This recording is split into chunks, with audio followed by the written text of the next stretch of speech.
Very much, Spiro. This exhibition is an entirely Greek initiative, funded by the three great cultural foundations of this country, the Leventis, Boulosakis, and Kostopoulos. I can't help thinking how delighted and touched Lear would have been if he could have known that Greece, the country that he loved so much, would celebrate his bicentenary by organizing a magnificent display of his works on Corfu, the island that he loved most of all islands in the world. This Hellenic appreciation of his genius is in contrast to the reputation he sometimes had to endure from his own countrymen. He tells a story that when he was on a painting trip in Calabria, on the toe of Italy, he overheard two Englishmen talking about him over breakfast at their hotel. And one of them said, "Do you know who that chap was we were talking to last night?" "Well, you know, he's nothing but a dirty landscape painter." Well, this bit of arrogant snobbery, of course, upset Lear, but the way in which he dealt with it was extremely characteristic of him. Instead of sort of going quiet about it and repressing it, as I think most of us would have done, he broadcast it. And he referred to himself always after that as the dirty landscape painter. Now, as we shall see, Lear was a troubled and highly complex character. And self-mockery was one of the techniques he used in making light of things that he was ashamed of. In attempting to examine the psychology of somebody who's been dead 124 years, one has to be something of a Sherlock Holmes, as well as a Freud or a Jung or an Adler. One has to read the biographies, the letters, the diaries. One has to examine the works that the subject produced. Fortunately, in the case of Edward Lear, we have enough material to provide us with some, at least, of the material that we need in order to do this work of psychological detection. Edward Lear was born in Holloway, which was then a village on the outskirts of London, on May the 12th, 1812. He was the 20th of 21 children, produced by Jeremiah Lear, a stockbroker, and his wife Anne. Now, exhausted with rearing so many children and suffering the grief of having lost no less than 13 of them, she, when Edward was 4 years old, decided she just couldn't cope with him anymore. And she handed him over to his 26-year-old sister, also called Anne. And together they moved into separate accommodation away from the rest of the family. Now, although Anne proved to be a loving mother substitute who remained devoted to Lear for the rest of her life, he never got over the emotional injury inflicted by what he felt to be his mother's heartless rejection of him. And like so many children who have suffered maternal rejection, he felt it must be his fault, that there must be something wrong with him. And he never overcame feelings of personal unattractiveness.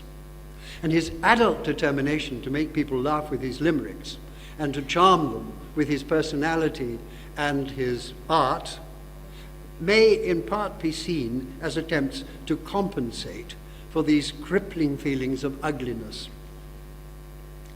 His sister Anne seems to have been a vivacious and warm-hearted person, and certainly she did all she could to limit the damage caused by his mother's rejection and the misery caused by ill health. He was a sickly child. He suffered from epilepsy, bronchitis, asthma, and had periods of acute depression. There we go. There's always one.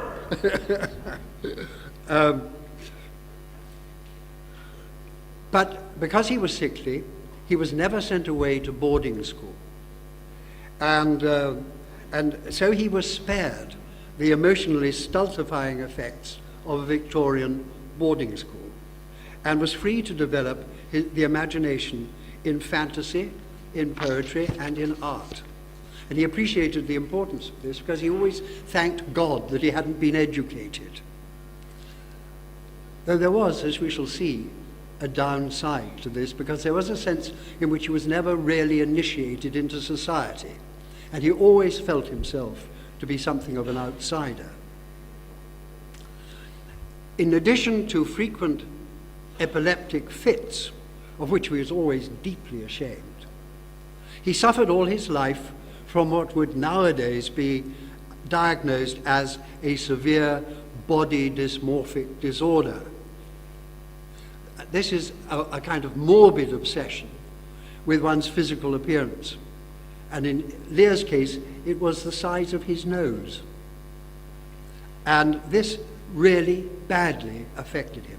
It affected his social and his emotional development, and it militated against him ever finding a soulmate of either sex with whom he could enjoy a committed and wholly reciprocal relationship.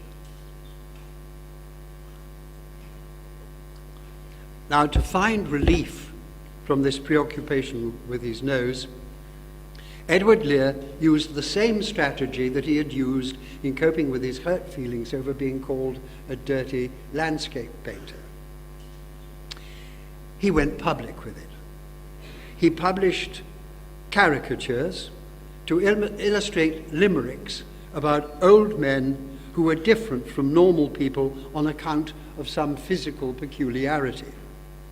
His limericks compensated, you can say, for his deformity, in such rhymes as "the dong with the luminous nose," or "the old man on whose nose most birds of the air could repose."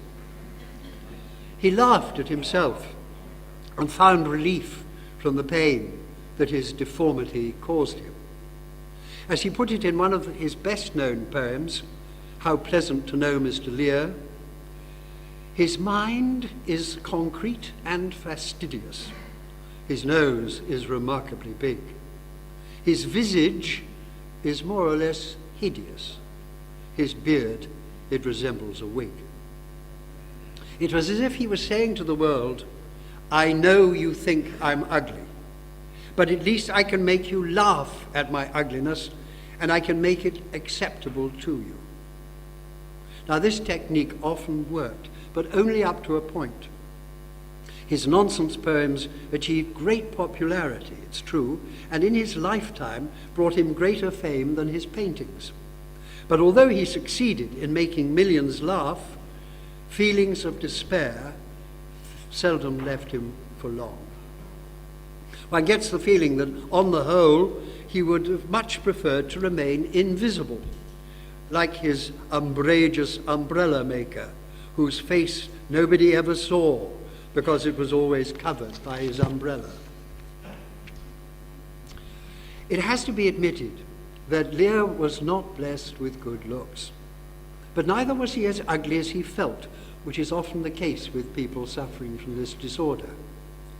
Indeed, judging from portraits, probably flattering, made by his friends, W.N. Marstrand, when Lear was 20. But later photographs tell a different story. They bear out his painful awareness of being much less than handsome. His large nose, the thick spectacles he had to wear on account of his short-sightedness, his increasing tubbiness, and his unusually long legs. All these characteristics he caricatured. There was an old man of Dunblane whose legs made him look like a crane. Again and again, his feelings of dysmorphia are lampooned in his published limericks, and the illustrations that accompany them, many of them featuring noses of various shapes and sizes, all being put to very strange purposes.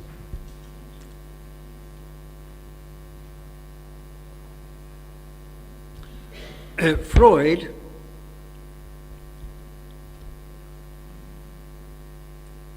would doubtless have interpreted these gross appendages as unconscious phallic symbols, the products of a sexually repressed man. And I suspect he wouldn't have been far wrong from the mark. There could also be a link here, an interesting link, with his epilepsy. He referred to his epilepsy as the demon, aware of the ancient idea that epilepsy was due to demonic possession. The first seizures began when he was only 6, and they persisted all his life, and they could be quite frequent. There must have been some family predisposition, because his sister Jane was also epileptic. In Edward's case, he normally had an aura warning him that an impending attack was coming, so he could slip away to his room and have it in secret. This was very important to him because he was bitterly ashamed of his fits and was always anxious that no one outside the immediate family should know about it. Anne seems to have imparted to him the prevalent Victorian notion that the fits were due to self-abuse. And she says that the only cure, she assured him, was to stop it. But of course he couldn't. So, as the fits continued, guilt was added to shame. His lifelong determination to keep his epilepsy a terrible secret may well have enhanced his obsession with his nose. One doesn't have to be a Freudian to see that this could well have been due to an unconscious fear that his dong would betray things that he wished to keep hidden. Growing up in an exclusively feminine milieu, with no father, no schoolmasters, no schoolboy friends to act as male role models at critical periods during his development, Lear's sexual orientation was experienced in relation to members of his own sex at a time when homosexuals were regarded as degenerate criminals. This was yet another guilty secret that he had to carry. And really, it's not surprising that bearing such a load of guilt and self-disgust, he knew much unhappiness and was prone to severe episodes of depression. He called these the morbids, and the only cure for the morbids he found was work, friendship, and travel. For much of his life, Leo was constantly on the move, usually in the company of a handsome younger man, slogging from country to country over primitive roads and tracks, drawing and painting as he went, sometimes as many as 5 or 6 pictures a day. And of course, because he earned his living as a topographical painter, he had naturally to travel to find new subjects. But there was a kind of compulsive quality to this constant activity, as if it was the only way in which he could find peace. He wrote, "I hate life unless I always work." So what would Jung have made of all this traveling? To Jung, the journey was a symbol. It symbolized the natural course of the human life cycle and the stages through which we all pass as we travel from the cradle to the grave. But more than that, it embodied the notion of a spiritual quest. But what was the purpose?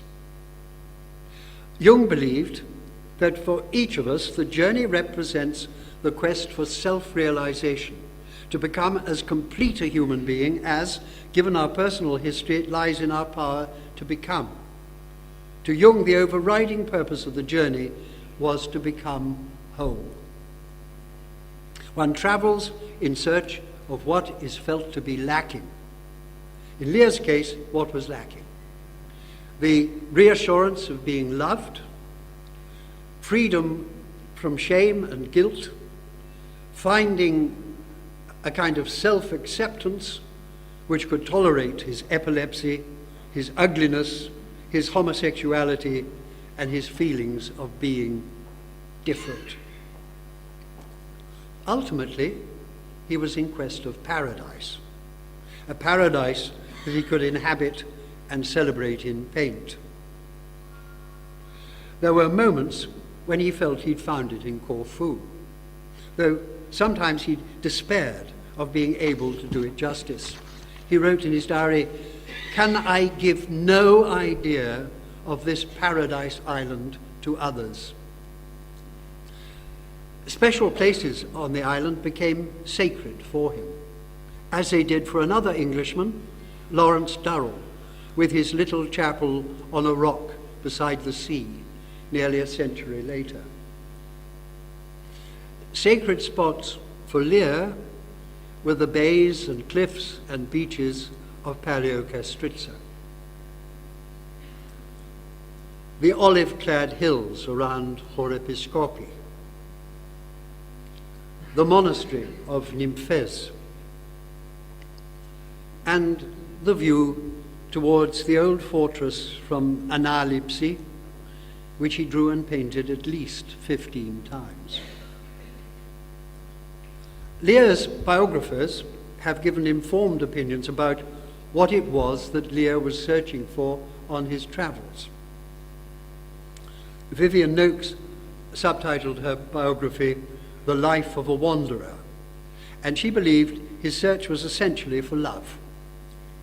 She wrote, "His search wasn't for physical love, but for someone who would want him as a person in the way that his parents had not wanted him as a child.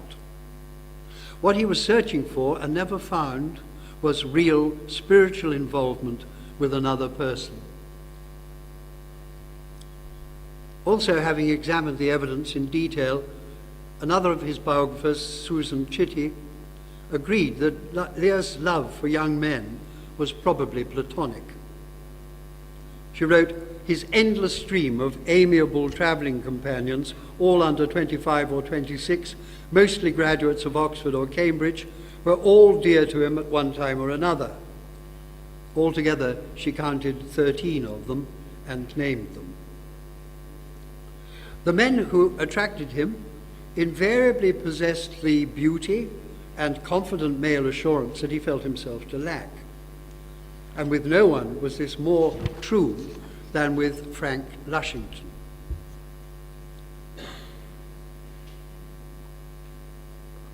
This was the great love of Lear's life, and the reason why he initially came to settle in Corfu.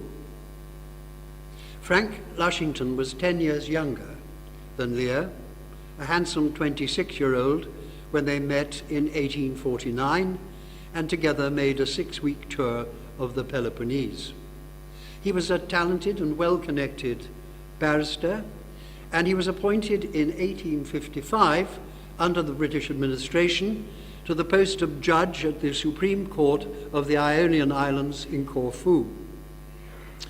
And when he took up the post, Lear went to Corfu with him, having originally been invited by Sir George Bowen, the president of the Ionian University.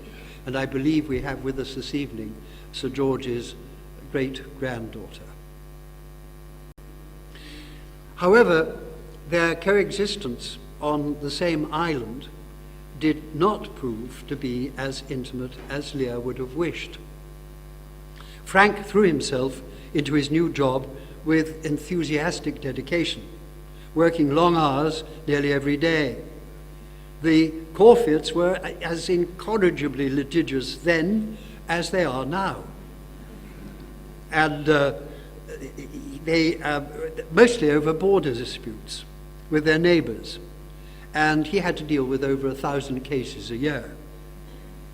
But one gets the impression from Lear's diaries and letters that Frank used his work as an excuse to withdraw from the intensity of Lear's devotion. Though evidently fond of him, valuing his friendship for his wit and charm and sensibility, Frank was unable to respond with the same unconditional love and attention that Lear both gave and craved for.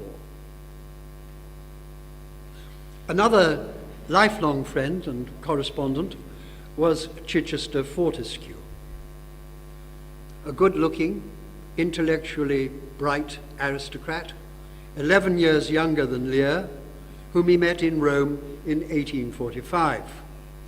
A strong mutual attachment rapidly formed between them, and from Fortescue's diaries one gets a very vivid sense of what a delightful companion Lear could be. Soon after they met, he wrote, "He is full of nonsense, puns, riddles, everything in the shape of fun, and brimming with intense appreciation of nature as well as history. I don't know when I have met anyone to whom I took so great a liking." For his part, Lear was powerfully smitten. They travelled about the Roman Campagna together, and Lear taught him to sketch. In comparison with Lushington, Fortescue seems to have been better able to manage the intensity of Lear's feelings. And as Susan Chitty Riley observes, it was only Fortescue's relations who complained of Lear's embarrassingly fervent devotion. But his ability to inspire and share laughter with an attractive companion was a healing factor that always helped to relieve the morbids. It was one reason why he so loved to be with children. He felt safe with children. He could delight in their company and their laughter. The shyness and fear of rejection he often suffered in the company of adults was completely absent when he was surrounded by happy, laughing children. Naturally, he expressed this in a lyric. There was an old Derry down Derry who loved to see little folks merry. So he made them a book, and with laughter they shook at the fun of that Derry down Derry. Lear's sublime paintings of the early 1860s reflect nothing of the political turmoil that marked the closing years of the British Protectorate in Corfu. Only occasionally does he make joking references to it in his letters. At a time, for example, when the throne of Greece was again being offered to various princes and noblemen in Europe, Lear somberly announced that he would have to decline the throne if it were offered to him. He said, much as he enjoyed the idea of becoming King Lear I, he thought he must resist the temptation on the grounds that he couldn't really trust the behavior of his daughters Goneril and Regan.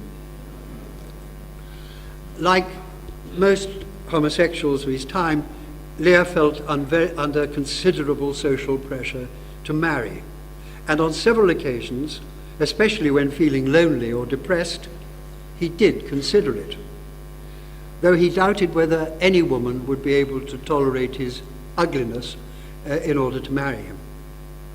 Nevertheless, he got on extremely well with women, delighted in their company when they demonstrated their liking for him, and came close to proposing to such very attractive women as Helena Cortazzi in Corfu and Gussie Bethel in England. But as Vivian Noakes, his biographer, comments, the few amorous sentiments Lear expressed to unattached women faded when he was actually with them and when they were no longer safely unattainable. This, too, he caricatured in the fruitless suit of the Yonghy Bonghy Beau. So, did Lear's quest for a lasting relationship of close intimacy never achieve fulfillment? Well, in a sense it did. And it did in the shape of a loved and trusted servant, George Cockerley, whom he engaged in Corfu in 1856. He was only 5 years younger than Lear. And for the next 27 years, until his death in 1883, George Cockerley provided Lear with the loyal companionship, constant attention that he sorely needed, especially after the death of his beloved sister, Anne.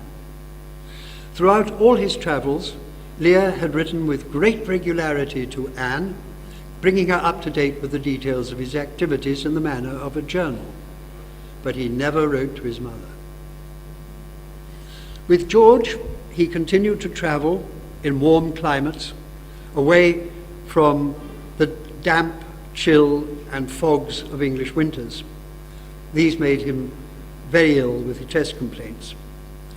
So trekking through magnificent scenery, far removed from the demands of conventional society, he found spiritual nourishment in his communion with Mother Nature. Mother Nature, the reliable, archetypal mother who could neither reject him nor abandon him. Nature, you see, never failed him. It was eternally comforting. Though he didn't settle permanently in Corfu, Lear returned again and again, visiting the island on 9 separate occasions and spending a total of 3 years and 4 months of his life here. His love of Corfu was part of a more extended love of Greece as a whole, a love that had originally been inspired by the poetry of his boyhood hero, Lord Byron. Although he travelled through many lands, Lear loved Greece the most and always felt more at home in Greece and among Greeks than anywhere else. He was diligent about learning Greek, and when in Corfu, a teacher came to give him a Greek lesson every morning for an hour before breakfast. As he wrote to his friend Emily Tennyson in 1856, "Greek is the foundation of all knowledge and happiness." So, to conclude, there can be little doubt that throughout his life, he found his greatest sense of purpose and fulfillment in the practice of his art. As a result of the encouragement he received from Anne in childhood, Lear retained a passion from working directly from nature. His powers of detailed observation became apparent in the extraordinary drawings he made as a teenager of the parrots in Regent's Park Zoo. He went on to become very knowledgeable about botanical and zoological classifications. This, of course, he caricatured in case we thought he was being pompous. Nasty creature crawl up here. Many people here upside down here. Piggy-wiggia pyramidalis. His powers of observation were brought to their highest expression in the topographical precision of the landscapes he made of Greece, revealing them to us now as they were then, before the tourists and the developers invaded them. What is more, he created these topographies with the vision of a poet, and it's a mark of his genius that he enables us to share in the aesthetic pleasure that he himself obviously experienced as he was working on them. As he told his patron, Lord Derby, nothing made him happier than being described as the painter of topographical poetry. So, through the works on display in this wonderful exhibition, we can delight in the untrammeled beauty of the Ionian world as Lear saw it in his lifetime.